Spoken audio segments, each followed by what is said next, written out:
founder, Elizabeth Holmes, charged with massive fraud. Judge Napolitano is here. Explain, please, what did she do and what's Theranos all about? I know where you want to go, but it's a bit of a head-scratcher. Why wasn't this a criminal prosecution? She made material misrepresentations to investors and to consumers, and one of her consumers was the state of Arizona, for which she did a massive amount of blood testing. So it was a blood testing device, machine, which she claimed would perform the same tests that are normally performed when a vial of blood is removed from your arm by just taking a drop from your finger. I mean, she was all over the place saying, I hate needles, I hate needles, I hate needles. Just look the other way, we're going to take a drop, and we can do the same test for you as everybody else is doing with a vial.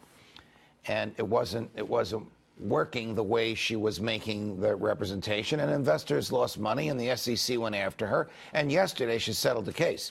The case began when our colleagues in this building on the 6th floor, the Wall Street Journal, began a great investigative piece about the nature and extent of the misrepresentations, this sort of, I'm the female Steve Jobs, she would dress the way he did, that she was making. Now, so she pays a $500,000 fine. Right. All her remaining shares in the company are gone, and she can't serve on a company board for 10 years. But she's free. But she's free. She can walk the streets. In contrast, Shkreli, he goes to prison for 7 years. He pays a $7 million fine because he was guilty of securities fraud, somewhat similar to Theranos. A securities fraud in which the alleged victims of his fraud testified for him in his defense that they didn't lose any money, that they made money. Yes, he didn't use my money the way he said he was going to, but what do I care? I got a 10% return. One said I got a 30% return. One said I got a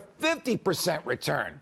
And the court instructed the jury, you do not negate fraud by giving a return to your victim. Once you make the material misrepresentation and the victim relies on that, the fraud is complete. So it was a crime without harm. But in your opinion, did Shkreli get a nasty sentence because he was the guy who raised the price of a life-saving drug 5,000%? I don't know why he got that sentence, but he got a sentence far more severe than he did. If you compare these two cases... Yeah, really. And is that right? Listen, I'm the last person in the world to say the government should indict somebody. They over-indict. But the behavior of Elizabeth Holmes is far more demonstrable and caused far more financial harm than the behavior of Martin Shkreli. She walks free. He's going away for 7 years. But she did not go in front of Congress and smirk continually, having raised the price of the drug 5,000%. I agree with you, but none of that has to do with the charges against him. He shouldn't go to jail because he's a jerk.